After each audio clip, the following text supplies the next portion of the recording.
hozir men mumkin bo'lsa demak ikki og'iz diniy idora vakilini eshitmoqchimiz. Marhamat. Bismillahirrohmanirrohim. Alhamdulillahi robbil alamin val aqibatu lil muttaqin. Wassalatu wassalamu ala ashrafil anbiya'i mursalin va ala alihi va sahbihi ajma'in. Amma ba'd. Assalomu alaykum va rahmatullohi va barakatuh. Xohlasalaringiz kesib tashlaysizlar. Ochig'i men kelganimdan afsuslanyapman. Shuncha vaqtim zoya ketdi. Qiz bola, o'g'il bola deydigan joyim yo'q. Qisqa gapiraman chunki shoshyapman. Payg'ambar alayhisalomning yoniga Jabroil alayhisalom keldilarda 3 ta narsani aytdilar. Ey Muhammad, xohlagan ishingizni qiling. Agar hantalni urg'icha bo'lsa yoki toshni ichida bo'lsa ham yaxshi bo'lsa mukofotini, yomon bo'lsa jazosini olasiz. Ikkinchisi, xohlagan insoningizni yaxshi ko'ring. Baribir bir kun ajralasiz. Xohlaganingizcha yashang, xohlaganday. Fahshga botib yashaysanmi, zinoni targ'ib qilib yashaysanmi, avratingni ko'rsatib yashaysanmi, baribir bir kun o'lasan va Alloh taoloning oldiga borasan. Musulmonmi, musulmon emasmi, tan oladimi, olmaydimi, bu meni gapim emas. Bu payg'ambar alayhisalom aytgan gap bu. O'zini musulmonman degan inson tilini tiyib, haddini bilib, hayosini joyiga qo'yib o'tirish kerak. Endi TikTokka men ijtimoiy tarmoqlarda borman. Telegramda, Instagramda, Facebookda borman.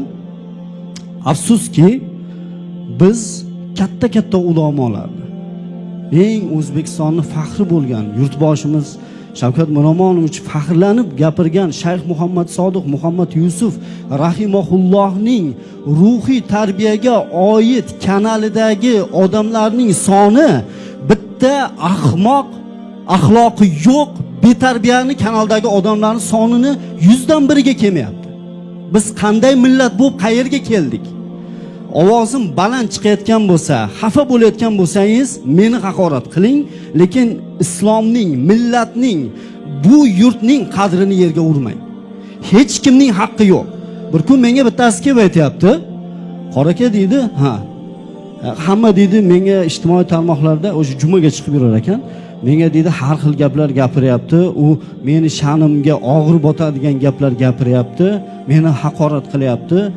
Siz islomda bir insonning moli ham, joni ham, sha'ni ham harom qilingan deb aytyapsiz-ku. Ha, shunaqa deganman. Nimaga meni haqorat qilyapti? Sen nima ish qilding dedim.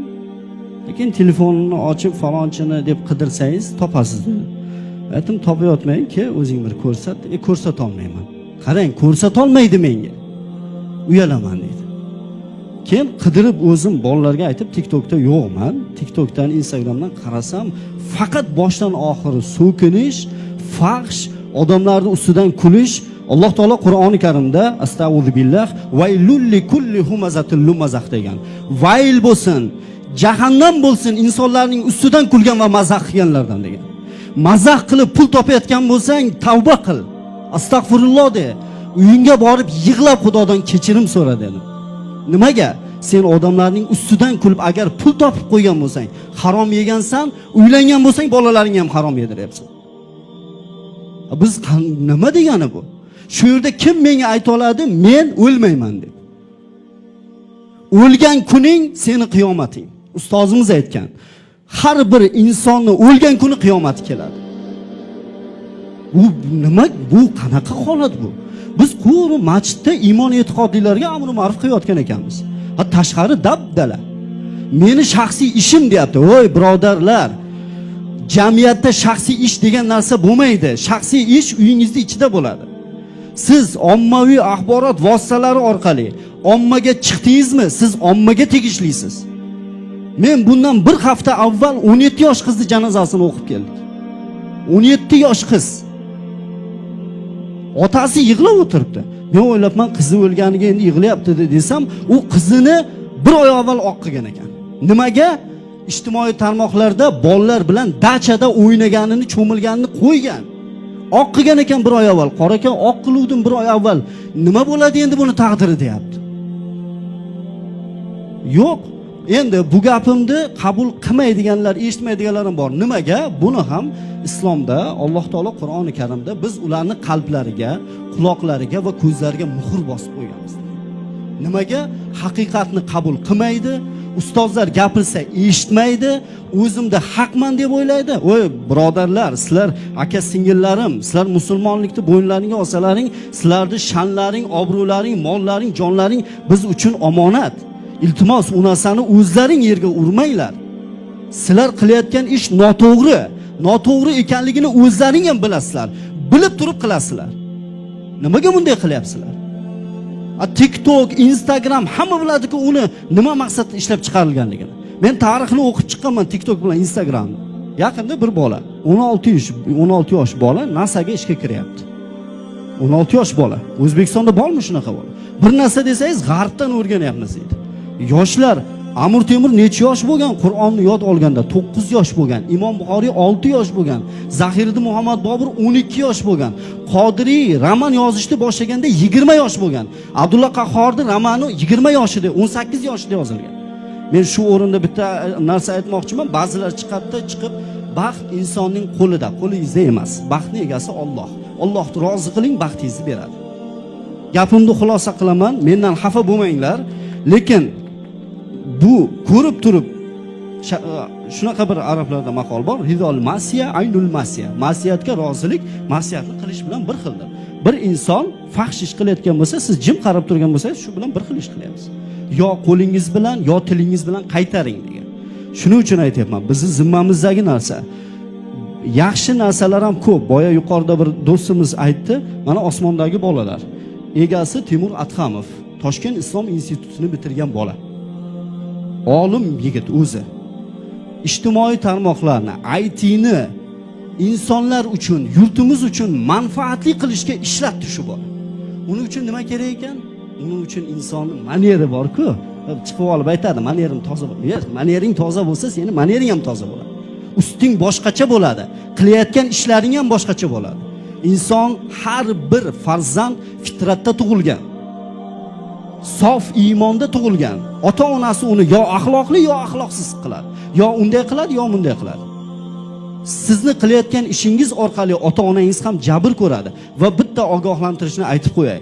Agar bir insonni yaxshilikka dalolat qilsa, boya ham gaplashdik. Yaxshilikka dalolat qilsa-da vafot etsa, shu orqasida qilgan yaxshiligi, masalan, nechta inson, hozir masalan Burxon aka odamlarni bir yaxshilikka da'vat qilib qo'ysa, shu odamlar bilan barobar savobga ega bo'ladi. Ulamolar shu hadisni sharhida aytadi. Agar bir insonni yomonlik qilishiga da'vat qilib qo'ysa, Alloh asrasin. Shu siz o'lsangiz ham orqangizdan gunoh yozilib turadi. Eslaringdan chiqarmanglar, har bir daqiqalaring uchun TikTok, Instagram, YouTube xohlagan tarmoqdagidek har bir sekundlaring uchun, har bir qilgan ishlaring uchun albatta javob berasizlar. Bu dunyo sinov dunyo. Har bir salomning aligi bor. U alikni Alloh taolo qiyomatda oladi. Eslaringdan chiqarmanglar. Men yaxshilik qilib yuribman. Men shunchaki qilgan ishing uchun ham javob berasan. Payg'ambar alayhisalom aytdilar, kim Allohga va oxiratga iymon keltirgan bo'lsa, yo yaxshi gap gapirsin, yo jim o'tirsin, yo yaxshi ish qilsin, yo jim o'tirsin dedi. Men sizlarni yomon ko'rishdan, men birortalaringni tanimayman. Ishoninglar, lekin men ishonaman. Ishoninglar sizlar ham, sizlar Alloh taologa bir qadam bossalaring, Alloh taolo sizlarga 10 qadam bosadi. Sizlar yurib borsalaring, Alloh taolo yugurib keladi. Sizlar yugurib borsalaring, atroflaringni o'rab, bu mana bu dunyoviy lazzat bor-ku, bu o'tkinchi, bu tugaydi. Ruhlaring kasal-ku, TikTokkerlar, xafa bo'lmanglar. Hurmatli vaynchilar, hammasi emas, o'sha faxshni mashhur savol. Mashhur bo'ldingiz, keyinchi 1 milliard podpischiging bor, keyinchi nima qilyapsan? Shuning uchun men o'ylayman, inshaalloh yaqin fursatda bizni gapimizni do'stona qabul qilib, bu gapni men efir uchun domla shu yerga kelib qopti, gapirish kerak ekan deb emas. Sizlarga jonim musulmonga birodardir. Agar musulmon bir tanaga o'xshaydi. Agar tananing oyog'i og'risa, bosh ham bedor bo'ladi.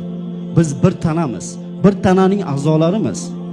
Agar Allohga va rasuliga iymon keltirgan bo'lsalaring, bugundan hozirdanoq tavba qilinglar, fahsh ishni to'xtatinglar qilishni. Gap aytishmanglar. talashmanglar. Siz haq bo'lsangiz, Alloh taolo sizni o'zi yorqin qilib chiqarib qo'yadi. Eng yaxshi yo'lni o'rgataman. Hamma uxlaganda turing. O'sha telefonda ochingda bir marta shunday Yasin yoki Baqara deb yozing, chiqadi. Qo'yingda, eshitingda o'tiring. Agar zarracha iymoningiz bo'lsa, inshaalloh Alloh taoloning o'zi o'sha Baqara, Yasin, Qur'on eshitishingiz bilan Qur'on qalbingizga shifo bo'ladi. Yig'laysiz, qilgan ishlaringiz ko'zingizga juda ham xunuk ko'rinadi. Aybga buyurmanglar. Hammalaringga Alloh taolodan rushd, hidoyat, tavfiq, baxt, saodat tilayman. Menga ruxsat berasizlar, shoshib turgan joyimga. Sog' bo'linglar. Assalomu alaykum va rahmatullohi va barakatuh. Rahmat.